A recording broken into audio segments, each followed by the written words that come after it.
Bonsoir à tous et bienvenue dans Plus d'actu. Le groupe Rossel d'un côté, le groupe IPM de l'autre, c'est ce à quoi ressemble de plus en plus notre paysage médiatique en Belgique francophone. Avec des rachats ces derniers mois, Rossel qui a racheté le groupe RTL, IPM qui a repris la télévision LN24, la concentration dans le secteur semble donc de plus en plus forte. Alors quelles sont les conséquences de ces rachats ? Est-ce que les synergies mises en place débouchent sur des pertes d'emplois dans le secteur de la presse ? Est-ce que la diversité de l'information est maintenue ou bien au contraire le contenu des journaux est-il de plus en plus le même d'un titre à l'autre ? Ce sont les questions que nous allons nous poser ce soir avec nos invités. Voilà, et nos invités ce soir, ce sont Frédéric Antoine, professeur émérite à l'UC Louvain, spécialiste du journalisme et des médias. Vous enseignez l'économie des médias aux facultés de Namur, ouais, et vous exprimez aussi sur un blog qui s'appelle 1000 médias de 1000 sabords. Et en face de vous, c'est Martine Simonis, secrétaire nationale de l'AJP. L'AJP, c'est l'association des journalistes professionnels. Je vais me tourner d'abord vers Frédéric Antoine. Les rachats, les absorptions dans le secteur des médias, c'est pas une nouveauté, ça existe depuis très longtemps. C'est quelque chose d'inéluctable dans le monde actuel ou pas ? Oui. Et si on est dans une logique économique, c'est inéluctable. Parce que trop d'acteurs, surtout en Belgique, sur des petits marchés, c'est quelque chose qui pose un problème de logique économique. Les groupes tendent à aller vers l'optimum. Et pour aller vers l'optimum, le seul moyen, c'est de faire de l'intégration verticale, horizontale, voire même cross-média, pour grossir. C'est en Belgique, mais ça se voit à l'international. Ouais. Donc 4 millions de francophones en Belgique. C'est vrai que c'est un petit marché, c'est l'équivalent d'une petite région française.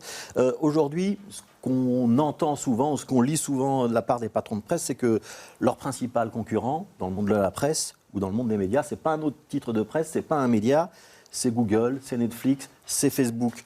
Pourtant, ce n'est pas le même métier. Est-ce qu'ils ont raison de dire ça ou pas ? Ce n'est pas le même métier, mais c'est les mêmes ressources, en tout cas en grande partie. Et c'est bien ça le problème, c'est que les médias, comme les agrégateurs de contenu, voire comme les plateformes, ont tous comme référence du financement par la publicité, en moyenne ou en grande partie. Le problème des médias classiques, c'est que c'était une source importante pour eux, mais que ces derniers temps, cette source a diminué, mais qu'ils l'ont compensée. Pendant tout un temps, ils ne l'ont pas compensé. Quand ils ont commencé à arriver sur Internet, ils se sont dit « on va faire du contenu gratuit sur Internet, c'est la publicité qui va financer le contenu ». Puis ils se sont très vite rendus compte que là, justement, la publicité, elle n'allait pas sur leurs médias. Et que donc, il y avait un coût à la production sur Internet qui n'était pas équilibré par des recettes, il n'y avait pas de bénéfices en plus. Ouais. Donc, on a changé de modèle et les États-Unis ont été les premiers à le faire à partir du début des années 2010 et maintenant, tout le monde fait du payant. C'est-à-dire qu'on fait du teasing en gratuit sur Internet, mais que le but, c'est de fidéliser un lecteur. Et d'avoir des rentrées publicitaires et de ne pas devoir se partager le gros gâteau publicitaire où c'est Facebook et Google et les autres qui prennent les grosses parts de marché. Je me retourne vers Martine Simonis. Donc la disparition des journaux, ce n'est pas neuf. Ceux qui sont un peu plus vieux ou qui ont une très bonne mémoire peuvent se rappeler de la Wallonie, du Peuple, de la Cité, de la Gazette de Liège. Plus récemment, le Journal du Mardi, Marianne Belgique, Le Matin. Quand tous ces journaux disparaissent, ça a un effet sur la qualité de notre information ou pas ? Ça a en tout cas un effet sur l'offre pluraliste d'informations. De la même manière que la concentration a aussi souvent un effet sur l'offre pluraliste d'informations. Même si on conserve les titres, après il faut aller voir dans les titres si on a une offre diversifiée ou bien si on a mis toute une série de choses en synergie. Synergie signifie souvent contenu identique dans les différents titres. Ouais, pour que tout le monde comprenne, ça veut dire qu'on peut avoir deux journaux avec deux titres différents, des mises en page différentes, mais finalement c'est le même article qu'on retrouve à deux endroits différents. Oui, en tout cas il y a des secteurs de l'information qui sont souvent mis en synergie. On le voit chez Rossel, on le voit chez IPM. Les rédactions sportives sont en synergie. Ça veut dire que les rédactions sportives servent les différents titres. Donc un papier tennis va se retrouver dans 2 ou 3 journaux selon aussi le lectorat, si on va privilégier le tennis ou pas. Mais en tout cas, on ne va plus couvrir à 3 titres un événement sportif. On va envoyer un journaliste. Donc ça procède d'économie d'échelle, évidemment, mais ça a immédiatement des effets sur l'offre diversifiée d'informations. Et ça veut dire aussi que ça a eu un impact sur l'emploi des journalistes ? Alors, ça a d'abord eu un impact immédiatement sur l'emploi des journalistes indépendants. parce qu'il y avait des journalistes indépendants qui travaillaient pour tous ces titres et qui maintenant ne peuvent plus travailler que pour le groupe, puisque le groupe met les articles en synergie. Et donc, on a vu des journalistes indépendants qui ont quitté la profession. Entre 2022 et 2023, on a perdu 100 journalistes professionnels en Fédération Wallonie-Bruxelles. C'est un très gros chiffre, ça. Hein, c'est 100 sur 2200. Ouais. Donc oui, c'est beaucoup. C'est beaucoup. Et c'est essentiellement des journalistes indépendants qu'on a perdus et des photographes qui aussi perdent leur marché. Hein. Et puis, il y a l'emploi salarié qui est sous pression, ça c'est certain. Pas premièrement dans les rédactions, mais dans tous les services supports des entreprises de presse. Donc les services informatiques, les services ressources humaines, comptabilité, etc., qui font aussi des économies d'échelle et qui sont des services supports du groupe. Ça veut dire qu'il y a de moins en moins de personnes qui travaillent dans la presse, au final. Au final, oui. Je n'ai pas tout à fait les chiffres pour les autres services, mais en tout cas pour les journalistes, ce qu'on voit, c'est qu'on a, bon an, mal an, je dirais, la tendance est plutôt plate. On n'a pas une augmentation du nombre de journalistes, mais on en a déjà eu beaucoup plus en Fédération Wallonie-Bruxelles. Alors, je vais me retourner vers Monsieur Antoine. IPM qui a donc repris le contrôle de LN24 et Rossel, associé au groupe flamand DPG. DPG, c'est VTM Lastenus notamment, qui a pris le contrôle de RTL. Ça oblige à quelle logique? À chaque fois, ce sont des groupes de presse écrite qui prennent la main sur des médias audiovisuels. Ça veut dire quoi? C'est l'écrit qu'on va décliner en télévision, le travail des journalistes de l'écrit qui va se retrouver en télévision, ou c'est l'inverse, les journalistes des télévisions qui vont fournir du contenu audiovisuel qu'on va retrouver sur les sites internet de la presse écrite? Ça marche dans quel sens? Je pense en tout cas, dans l'esprit des patrons de presse. Oui. J'ai l'impression que ça dépend un peu des groupes. Je pense que le cas de LN24 est un peu différent de ce qui se passe entre Rossel et RTL.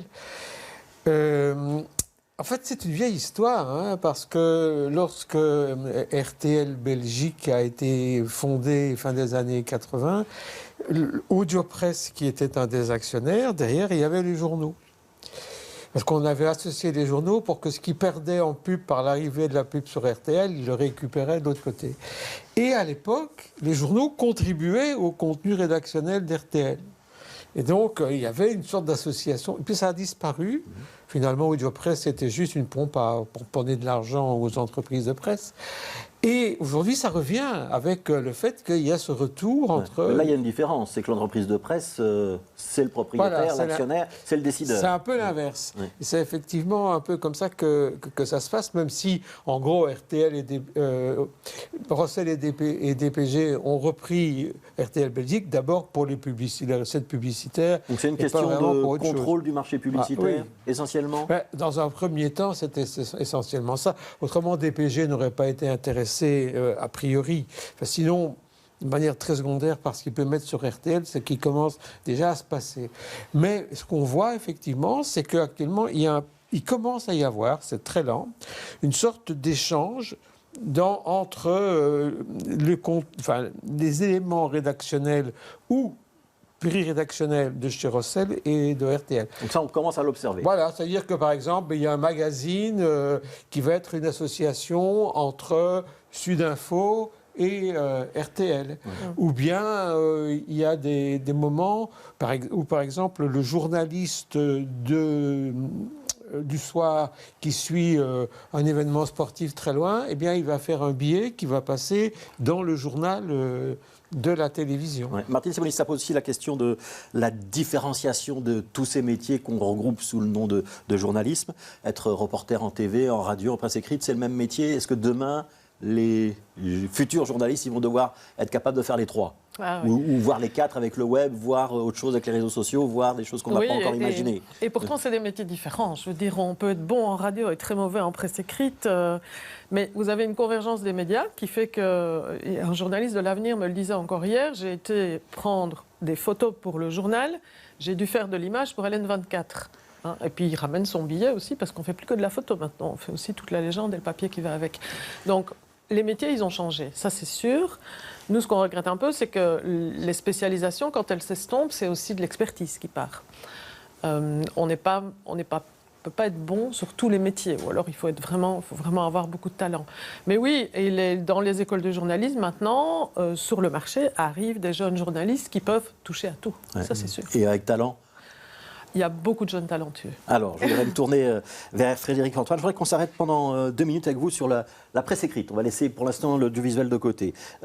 Rossel, donc ça c'est le soir, et Sud Info. On peut ajouter Soir Max, Unité Revue. Donc gros groupe de presse écrite. Et en face, l'autre gros groupe, IPM, La Libre Belgique, La Dernière Heure, L'Avenir. Est-ce qu'on peut parler d'un duopole de fait maintenant en Belgique francophone pour la presse écrite? Ah oui. Clairement. Il y a 2 acteurs, et les acteurs en termes de médias quotidiens écrits, enfin écrits maintenant, ils sont aussi bien sur Internet que sur support papier, même plus d'un côté, tous sont rassemblés dans ces 2 groupes-là. Ouais. Et si on ajoute l'Écho, il est aussi en partie chez Rossel. Quoi. Ouais, et chez DPG. Ouais. Oui, d'accord, mais voilà. Donc, les 2 groupes possèdent tout, et c'est un duopole. Le risque d'un duopole, c'est qu'évidemment, on s'entend au sein d'un duopole. Tant que... Ils n'ont pas l'air de tellement s'entendre, pour l'instant, les directions des 2 groupes. Non, mais seulement ils se font des procès, on se partage le marché, et on est dans une situation qui peut être un statu quo. On ne peut pas nécessairement aller plus loin. Ce qui a fait basculer les choses, c'est l'avenir. Si l'avenir était passé du côté de Rossel, on n'aurait jamais dit qu'il y avait un duopole, mais quasiment un monopole de la part du groupe Rossel. Ici, on a au moins une situation d'équilibre, mais un duopole, ce n'est pas une situation de libre concurrence et de possibilité de véritable stimulation entre les groupes. Est-ce qu'il y a des titres qui vont disparaître dans les années à venir, des titres de journaux? Ou est-ce qu'ils vont rester? La question est de savoir, je pense que il faut au moins, dans un univers comme le nôtre, avoir 2 titres de qualité. Un seul, c'est un peu difficile. Donc, avoir d'un côté le soir, avoir d'autre côté la Libre, ça paraît être des éléments assez cohérents dans l'identité du marché et que les pouvoirs publics vont soutenir, parce que c'est là qu'on peut développer les débats, les opinions. À côté de ça, il y a les journaux. Le problème des autres journaux, c'est qu'ils sont à la fois populaires et à la fois régionaux. Ouais, donc la presse de proximité. Voilà. Et que donc, il faudrait savoir dans quelle mesure il pourrait y avoir une différenciation entre une presse populaire qui ne se préoccuperait pas nécessairement de ce qui se passe à un niveau local, mais qui ferait vraiment du journalisme, entre guillemets, populaire, mais sans être de caniveau. Et à côté de ça, avoir un véritable traitement local. L'Avenir est essentiellement un journal régional qui ne se dit pas populaire et qui touche un public plutôt populaire, malgré tout, et qui est un public plutôt semi-rural, qui n'est pas un public urbain. Puis, du côté de Sud Info, c'est un journal populaire, mais qui est dans les grands centres urbains. Voilà, dans les grands centres urbains, Wallon, Charleroi, Liège, essentiellement. On pourrait imaginer qu'ils se rapprochent ou qu'ils collaborent, ou c'est exclu, puisqu'ils sont dans 2 groupes différents. Mais voilà, comme ils sont dans 2 groupes différents, c'est exclu. Mais ce que l'on voit déjà parfois, c'est que dans des articles tout à fait locaux, c'est le même correspondant. Le même correspondant dans les 2 groupes. Je me retourne vers Martine Simonis maintenant. L'acquisition d'un journal par un autre ou par un groupe, ça se traduit par des pertes d'emploi à chaque fois, ou je me trompe? Alors, en général, pas tout de suite, mais souvent par une restructuration. Mais ce qu'on voit dans le secteur de la presse quotidienne, par exemple, c'est que tous les 5 ans, chaque groupe est en restructuration sur l'emploi.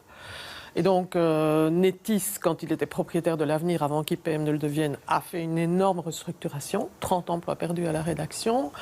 Le Soir a fait aussi des restructurations par le passé chez Rossel, il y en a eu chez Sud Presse pour l'instant. On essaye de plus trop toucher à l'emploi parce qu'ils sont tous à la corde.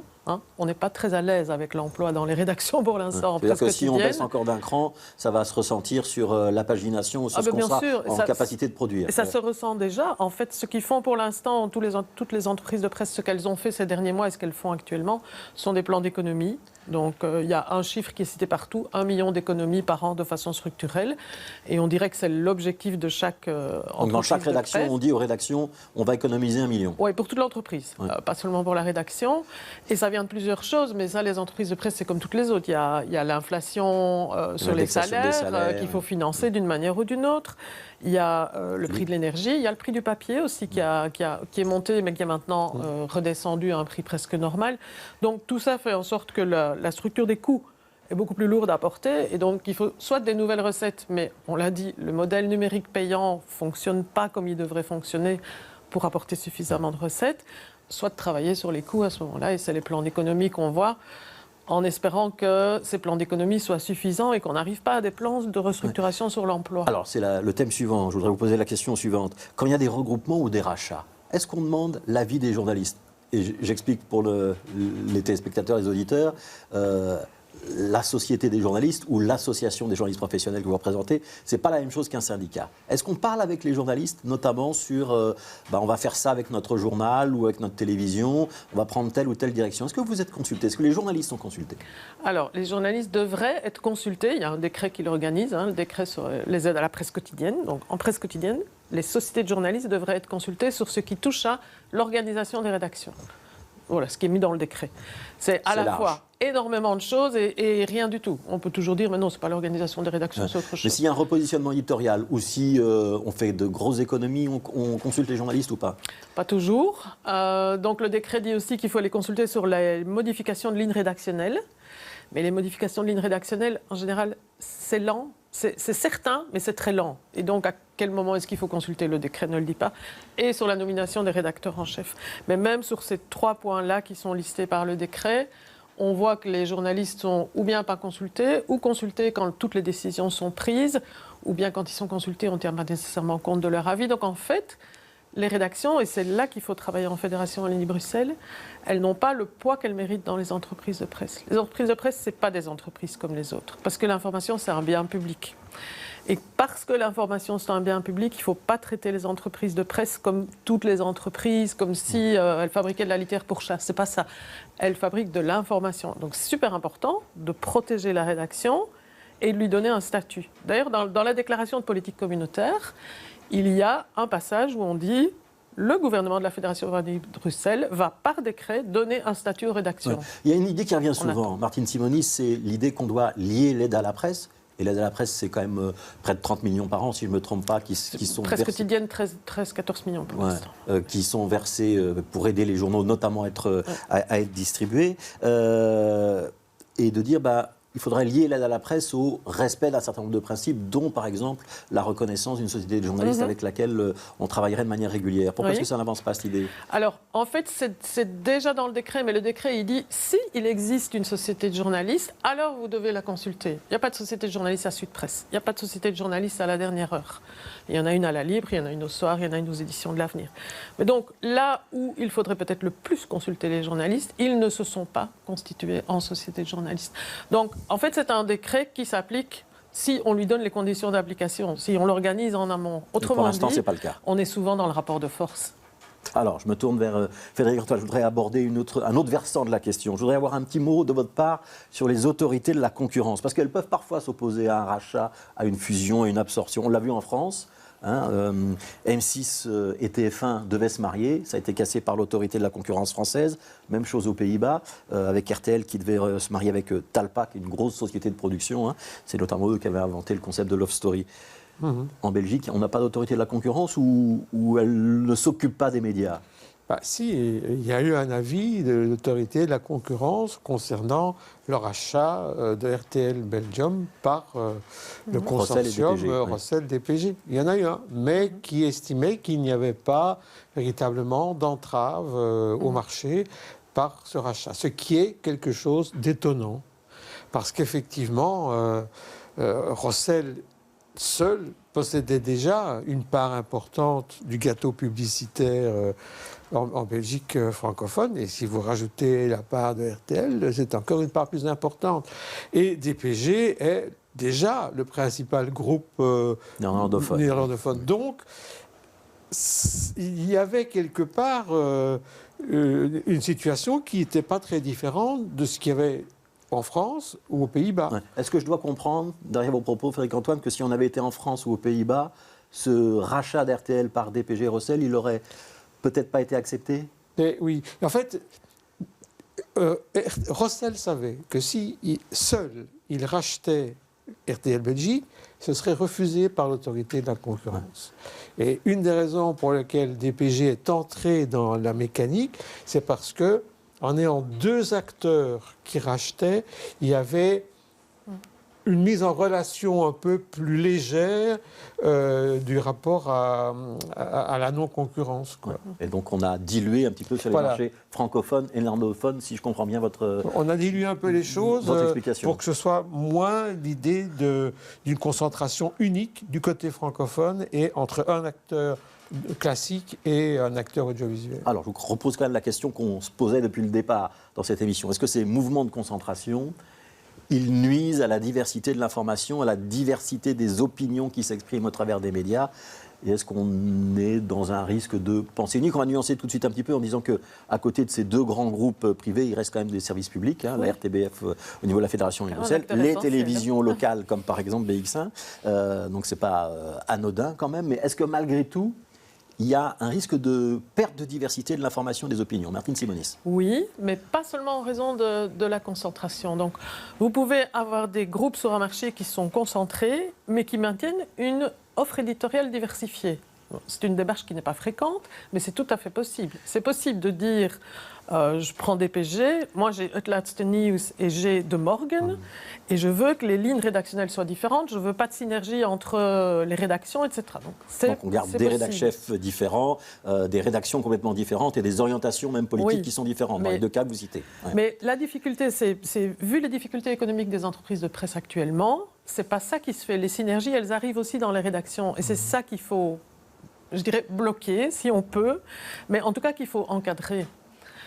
Et c'est assez compliqué. Et je vois aussi que la concentration, ce n'est pas nécessairement la solution pour tout non plus les problèmes économiques. Bertelsmann annonce hier 700 emplois perdus en Allemagne. Il revend toute une partie de ses titres de presse. Bertelsmann, c'est quand même 56 télévisions, 36 radios, c'est énorme comme groupe. C'est l'ancien propriétaire d'RTL en Belgique. Et il fait de la déconcentration, on peut dire comme ça. En fait, parce qu'il s'allège au plan économique. Ouais, même question. Est-ce qu'on a un risque de perte de diversité en Belgique francophone? Frédéric Antoine. Mais la question, vu qu'il n'y a plus que deux groupes privés, est de voir comment ces groupes privés gèrent justement leurs avoirs. Je pense qu'il restera une diversité entre, par exemple, le Soir et la Libre, qui choisissent malgré tout des axes différents au point de vue contenu rédactionnel et au point de vue aussi regard sur la société. C'est pas le même. Par contre, la diversité disparaît en partie entre ce qu'il y a du côté de l'Avenir, ce qu'il y a du côté de Sudinfo. Donc c'est plutôt dans la presse de proximité qu'il y aura moins de diversité, si je vous entends. C'est là que c'est le plus facile de dire ce qui vient du journal régional, on pourra le mettre dans le quotidien national, on va pouvoir réduire les choses au niveau. Donc je pense que la diversité la diversité au point de vue des opinions, ça c'est autre chose. Et là, je pense que le service public, dont on n'a pas parlé, est quand même un acteur important là-dedans, parce qu'il apporte une diversité supplémentaire. Et le fait que le service public ne se contente pas de faire de la télévision et de la radio, mais soit sur Internet, c'est aussi un élément qui contribue à la diversité. Ouais, et qui s'embête très fort les éditeurs de presse, là. Voilà, et que justement, si la presse écrite... Oui, c'est un vrai souci, sauf que la question est de savoir si l'information, dans son ensemble, c'est quelque chose qui est limité aux entreprises privées, ou bien est-ce que tout le monde ne peut pas jouer sur le même terrain? On parle beaucoup à l'heure actuelle, dans certains cénacles, par exemple, Julia Cagé parle beaucoup d'une presse publique comme étant une solution pour remplacer les problèmes de la presse privée. Mais est-ce que le fait que l'acteur public fait un peu de la presse, c'est pas de la presse publique?